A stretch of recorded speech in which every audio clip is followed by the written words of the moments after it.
Hello, this is Jeff Altgilbers, and it's March 10th. It's Monday mentoring night.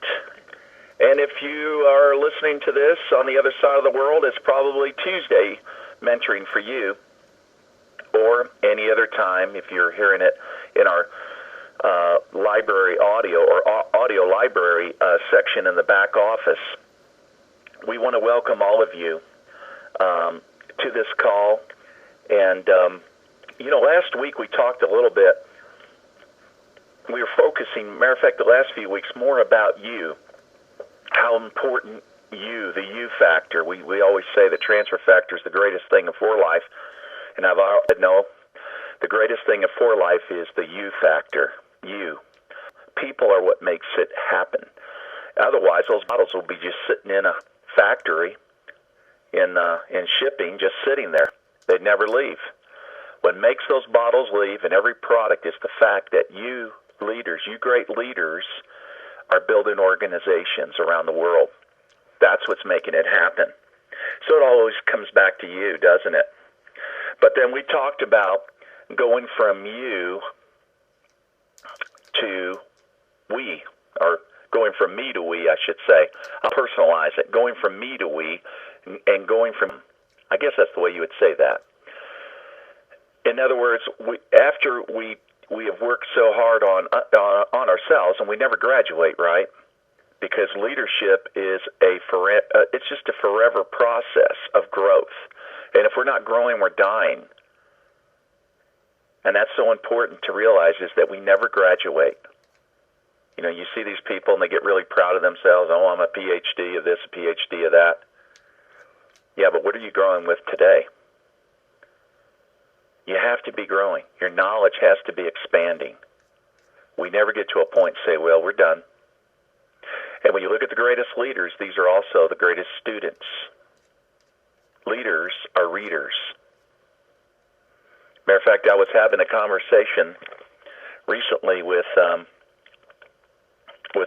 leader, and she was complaining about the fact that the system that she and her team have been using, she was an international diamond, is not working, and they're not growing. It wasn't our system, by the way.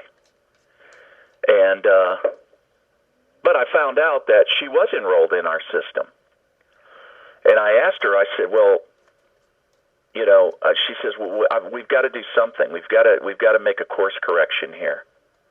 And I said, yes, I understand. And she said, what do you recommend? I said, well, I recommend the system. And she says, well, I'm enrolled in the system. And she said, well, we got to learn how to do it online. In other words, we've got to learn how to, build our business through the internet. And I said, well, then you don't understand the system, do you? Because that's not what this system is all about. Yes, it does do that too. But there's so much more to this system than that. And then my next question was, have you read the ebook in the back office, in your back office? No, I haven't read that book. Friends, mentors, leaders out there. Now, listen, leaders are readers. You're in the back, you have your back office, and I hope most of you have read that book, and I hope you continue to refer to that book from time to time, because we only absorb about 10% of whatever we read, and then we have to go back and read it again. And then the more we read it, the more it becomes part of us, the more of it makes sense. But the thing about it is, we have to understand that having this system is not enough. Having transfer factor is not enough. Taking transfer factor, that's what we have to do. Having it means nothing. Having the system means nothing. Using the system, yes, that will make a difference in your business. And that was the thing I expressed to her. And if you're on this call, by the way, please take no offense to that. Because actually, it's the fact is that so many of us think that if we keep on doing the same old things, and many of you are quoting this right now, right? Right along with me. What's the definition of insanity? Doing the same old things over and over and expecting different results. You're not going to get different results. I mean, let's just face it, and people have changed. They have totally changed. And if we don't change, and if we don't adapt, then we're going to fail. Because we have to understand that when we present to people, and whatever we're asking them to do, we're asking their permission.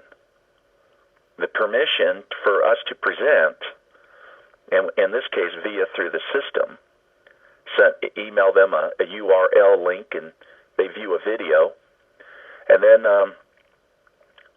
permission to ask them to join us. The thing is, if they don't like what we do, it may be simple. It may be something anybody can do, but it doesn't mean everybody wants to do it. That's right. Simplicity does not mean effectiveness. So we have to give it to them in a way they want, and we certainly know that today, people have less time today than they did years ago. Oh yeah, we still have the same 24 hours. We don't have the same time, though, because we are so caught up today with things that are just inundating us, grabbing at us. And that's why some people have a hard time remaining focused. That's why our video is no more than 10 minutes. It's no more than 10 minutes. 10 minutes is it, people. After that, they mentally disengage. And I hope at this point right now you're still listening to me. But they disengage. So that video is only 10 minutes long. People are very possessive about their time. Going to meetings and things like that, they're just not going to do it. They will. Now, for those of you, if you have meetings in certain cities of the United States and it's working for you, please, I'm not negative on that, okay? Continue to support it if it's working for you, okay? I'm going to tell you that the majority of people are not going to acquiesce to what you want. They're not going to want to go to meetings, and they don't want to wear ties and suits, business suits. They don't. I mean, think about it. Isn't that the whole thing about the attraction to this business? We tell people time freedom, when in reality the system the system we used years ago, to use that system today would take an enormous amount of time. So what time they did have left, they have no time now. They have no time for their family, no time for their personal life. That's counterproductive. And then we talk about how they don't have to, wear a uniform in this business like they did at work. In other words, nobody wants to wear business suits and ties. People want to wear jeans and T-shirts and just have a good time, get everybody together, at different times and have fun, talk on the phone, do conference calls, do webinars, get together for events when we can, because this is not anti-relational. And that's the thing. Some people equate technology equals anti-relationships. To me, that equals productive relationships. When you can use technology to connect with people around the world and build a business anywhere. I mean, think about it. If you're in New York City and that's where you live, maybe we're close to where George and Diego are. Okay. And they're looking for somebody in Winchester, Tennessee. Or they got somebody, excuse me. They're looking for a meeting, though. Winchester, Tennessee. How about Gatlinburg, Tennessee? How about Knoxville, Tennessee? I'm bringing up Tennessee because that's where I live. What meetings are you going to send them to? Well, you're not, because there are no meetings. Who's going to present? No one, unless you fly there to do it. You see my point, that we have to have a system that can do that, a system that can present, a system that can educate people how to do this business. Most important, because when you sponsor, let's say 6 people, after your first level, and your group starts growing, you're not going to know what's happening down on your 4th and 5th level. You're going to hope that they're being mentored, because that's what we call ourselves, International Mentors Team.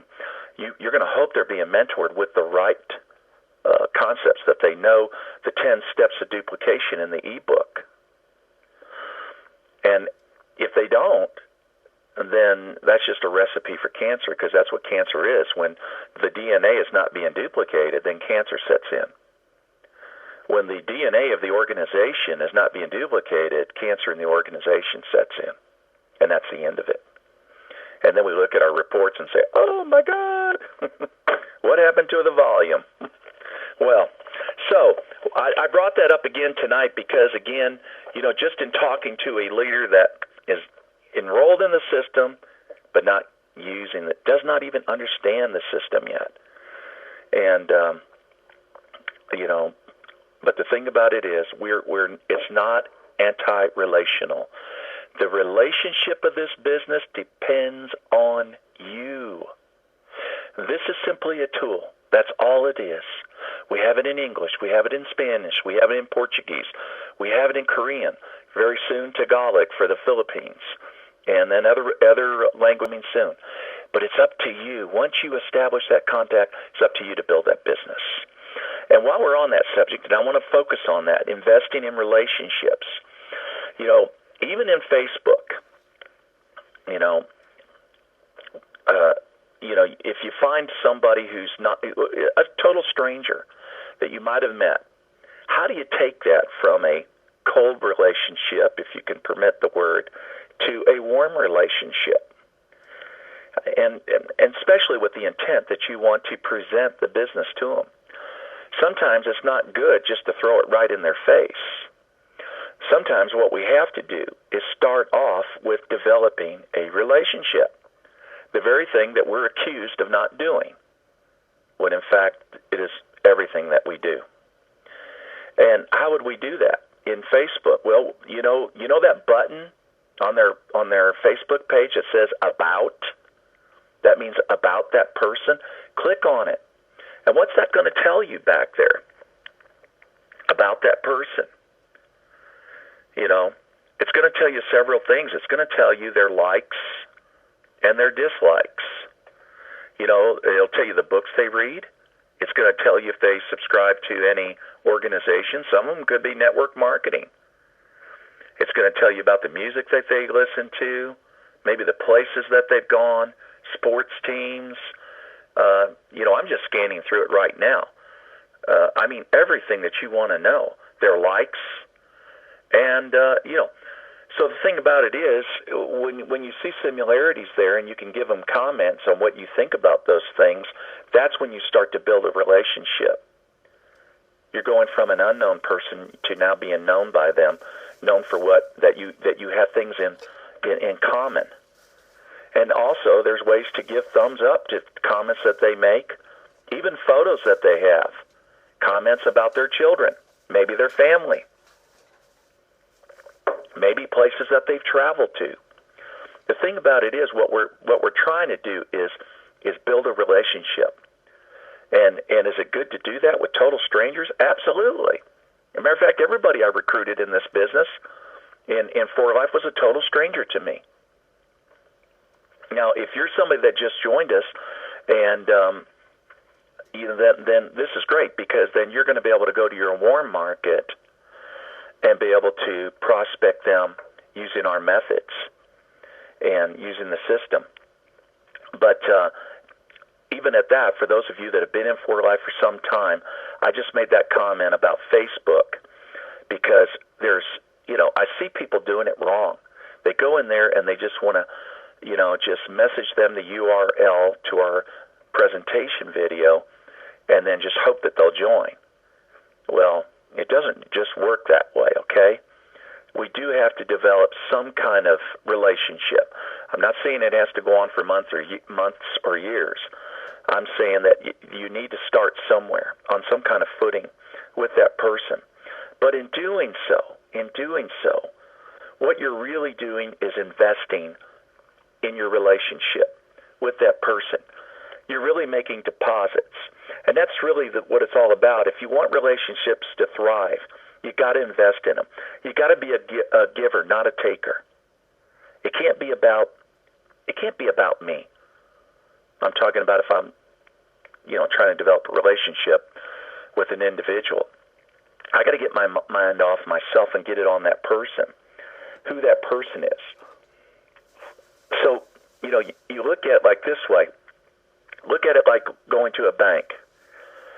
You make deposits. The more deposits that you make, the better off you are when you need to make withdrawals, especially big ones.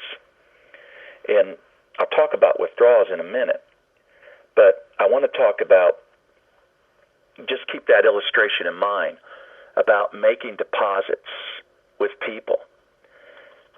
Sometimes it's not easy. Sometimes people are difficult to be around, even people in your group, and they'll pull on you. They'll drain you, Well, eventually you got to make a choice, and that is you're going to learn that, that you have to give your time to the people who earn it, not the people that need it. And that is the people who are the producers. Those are the people in your organization that are building and doing the things that we're all supposed to do. That's very important.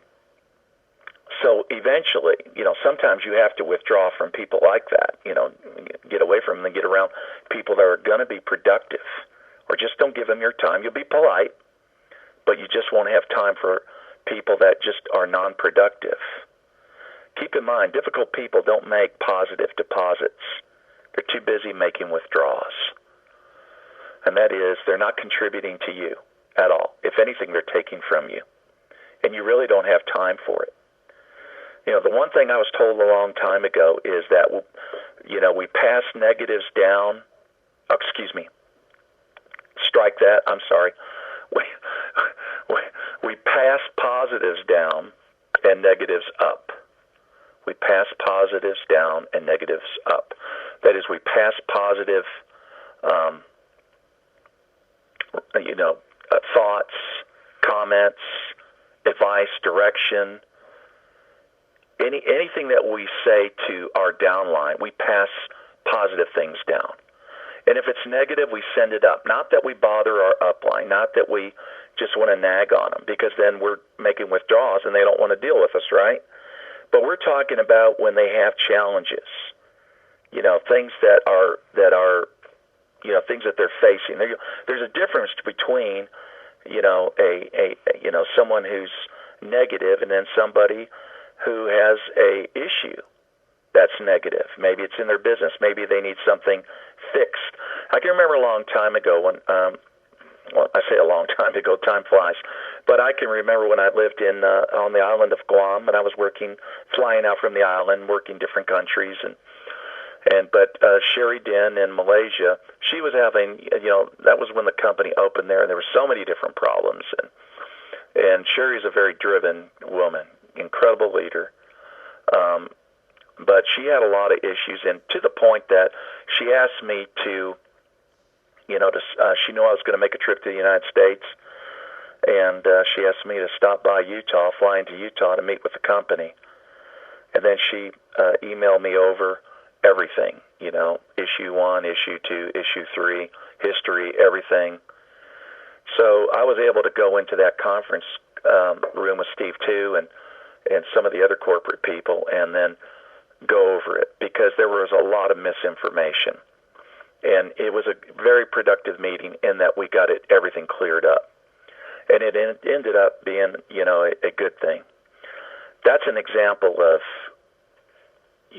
a negative issue, but not a negative person, and clearing up problems. And we have to do that for our leaders. When you have a leader in your organization that maybe something is happening that's not correct, it's not right, if you can't get that fixed with For Life, you need to start calling upline. You do. You call your upline. You call me if you need to. You get a hold of me. And then we'll see what we can do. Because sometimes, keep in mind, we have great quality people in our company, but some of the people in our customer service are just new, some of them.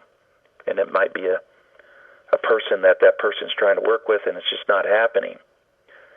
Well, what we want to do is focus on the solution, always, not on the problem. And we want to have the attitude that, every day when we wake up and we talk to our leaders, to get our mind off ourselves get our mind off our agenda, and then ask ourselves, what can I do to help somebody? How can I make, that person's life better? How can I encourage that person? In other words, how can I make deposits or invest in relationships?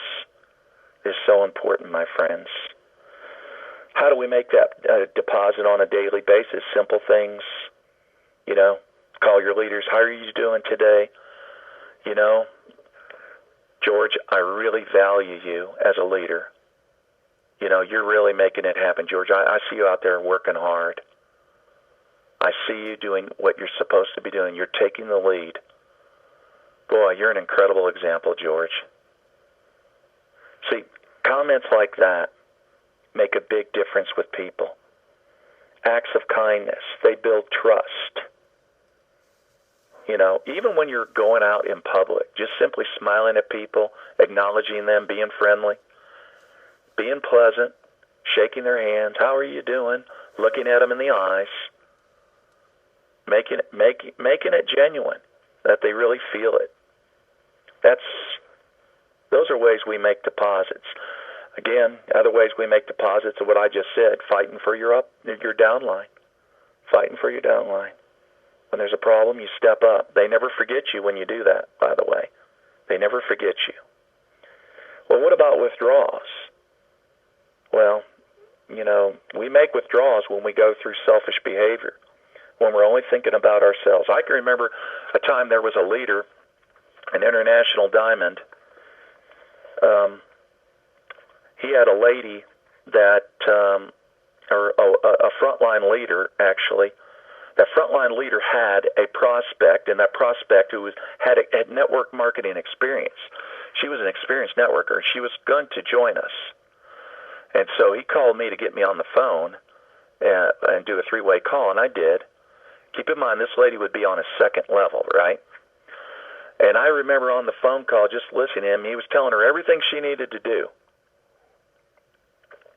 One of those things was, you need to go as wide as you can when you sponsor.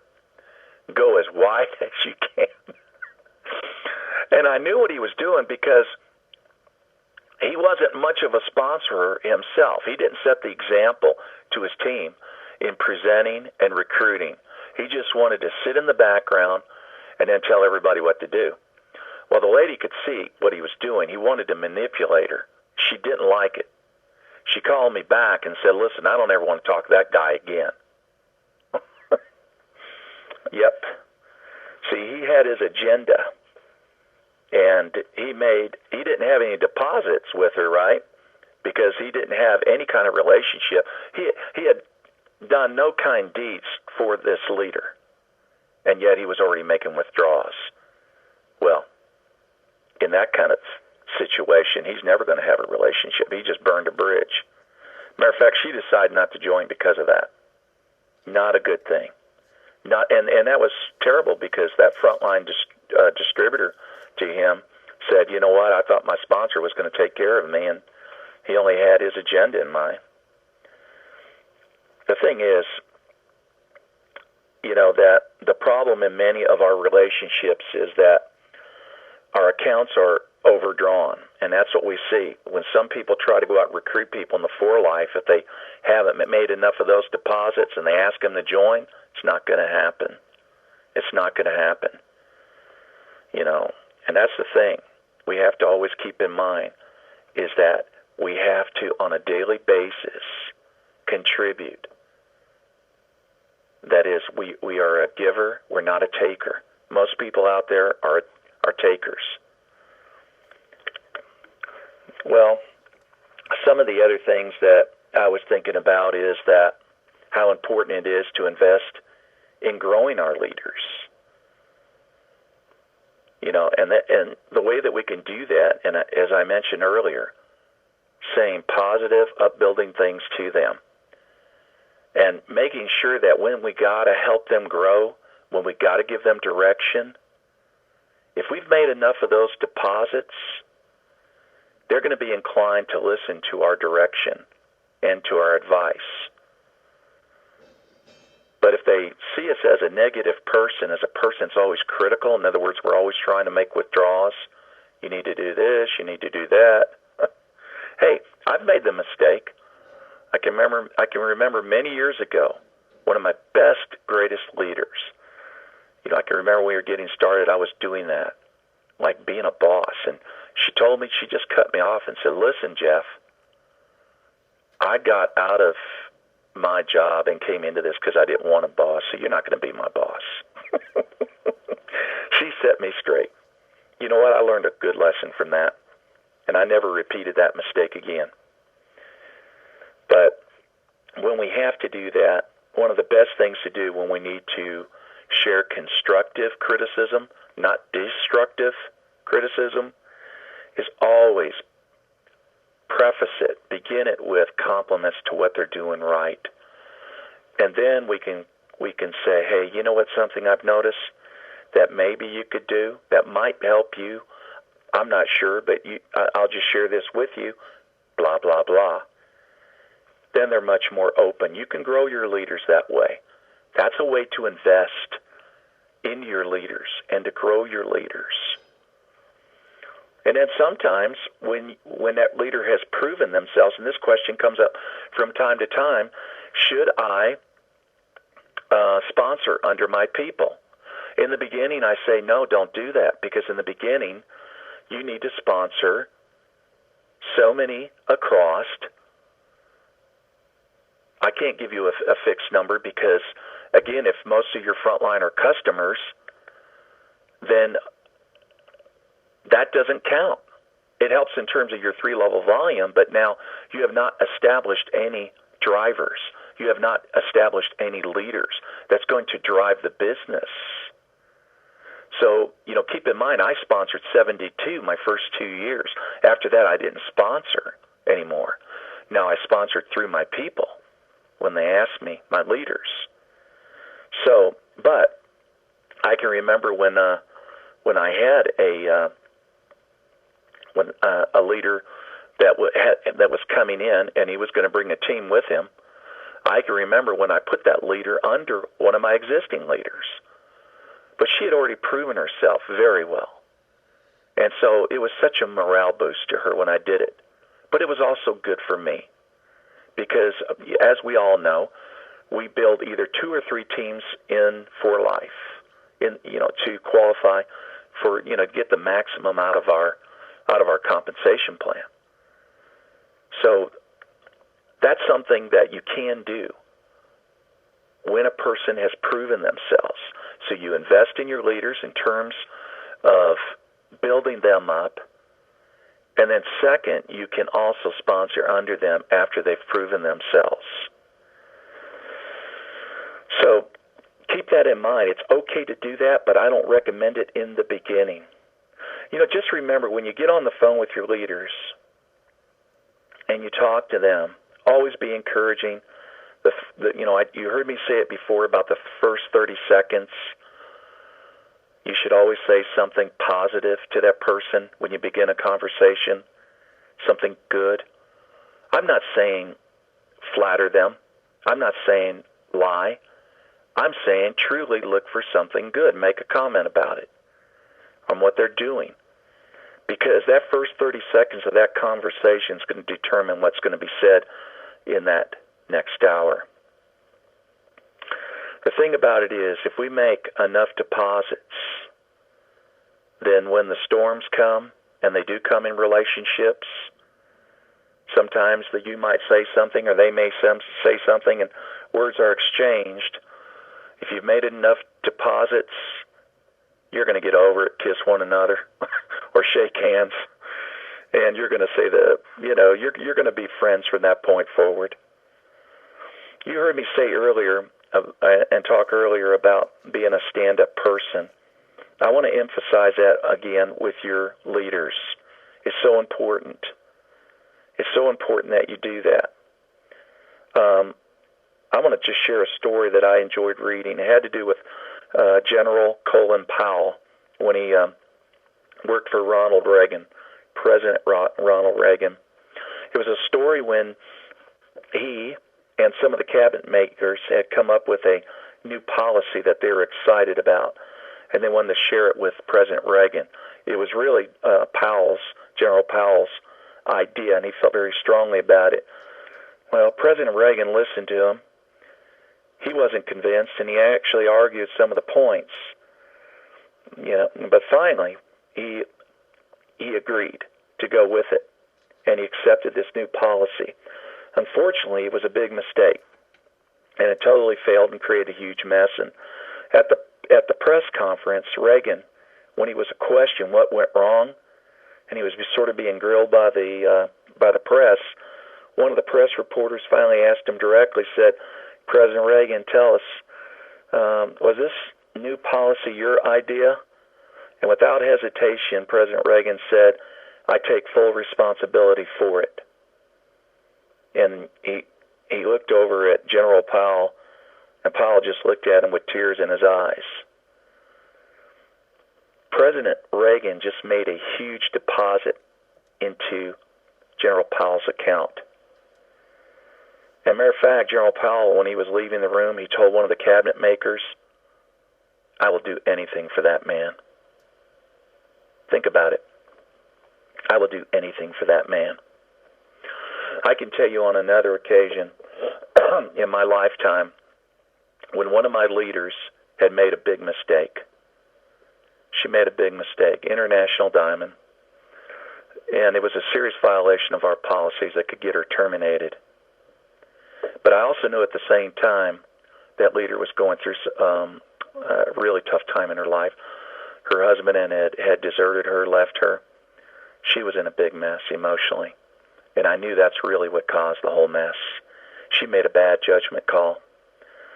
And I remember when I went to the company about that, because I knew that she could be terminated and probably would be. One thing I love about For Life is they're flexible. They don't want to terminate people. They want their leaders to do good, but they also want their leaders to do things that don't harm others. And I don't think she intentionally wanted to do that, but she made a big mistake. Basically, I just explained all that, what had happened to her life, how bad things got, and I said it's because of these circumstances. She did what she did. So I'm begging you, don't do this. And actually, I would have financially benefited had they done it. And they didn't do it. And she's still with us. And what a wonderful leader she is. What a wonderful leader. That's what I think about when I think about deposits and investing in relationships. See, because people never forget that. When you go to bat for them, and you really, you're looking out for their interests, they'll stay with you. They will stay with you, come thick or thin. And what that means to you is that you'll never, ever lose that person in your organization. They will stay with you. I'll bring up one more case. I remember when I lived on the island of Guam, one of my downline lived right down the beach from me. He wasn't somebody I sponsored. He was 5, 6 levels down, but he was a very influential person on that island. And, but at any rate, he was a very crooked man, which I didn't know at the time. But when we were developing the Philippines, getting meetings started, he would come over there too. And what happened was he was actually stealing leaders that were already signed up. I wasn't pleased with this when I came to know about it. So I asked him to come over to my house on the beach. I was living alone at the time. He came in and I sat down and I said, "Listen, I'm hearing this." And then he looked at me and said, "What does it matter to you? What does it matter to you? You're going to get paid anyway on these people. Come on." And I looked at him. I said, "You know what? No way. It's stealing. Stealing is stealing. And you're stealing from this person. And you know what? I've got to protect her. She's a leader in my organization. If somebody does it to you, then I got to protect you." I said, "You know what? If you don't get greedy, you'll make a fortune in this business." I said, "So don't do it. Don't do it because I don't want to go to the company about it. I will if I have to." Well, eventually I did. And he's gone. And we're better off for it. But that's what we have to do. And, of course, that leader knew what I did. And she knew I stood up for her. So, again, another deposit with another leader.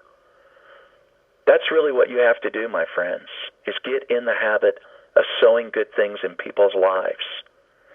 Not just your leaders, but people that you meet wherever you go, whether it's at your place of worship, if it's the school that you go to where your children are, the teachers that you meet, the parents that you meet at that school, whether you're going shopping, you meet a total stranger, pay them a compliment. When you're sharing that trifold brochure with your website on it, or your business card with your website on it, pay them a compliment. They're going to be far more inclined to listen to you if you made a deposit into that future relationship that you're trying to build. That's really the heart of what this is all about in this business. When you look at the people that are making serious money in network marketing, the most influential leaders in network marketing, these are the people that made a lot of deposits in people, in relationships. And they were known for being people that did good deeds, people that contributed, people that were givers, not takers. That's the essence, the absolute essence of what we do. Well, I went over a few more minutes than I thought I would. I'm sorry. But maybe it's because I commented more about the system in the beginning. But I want everybody to understand, especially new people, that our system is simply tools. It's up to you to build those relationships and make those investments. And I hope you make a bunch. I hope this week you have a very successful week. And when you get toward the end of the week or weekend, you look back with a smile on your face saying, I did good. I did good. I presented. I contacted X amount of people. And in my team, I made a lot of deposits this week. I'm happy about that. God bless you all. And now I'm going to close our call, and then I'm going to open it up, and we can listen to the crying kids out there, and everyone could say hi, goodbye, or anything you want to say.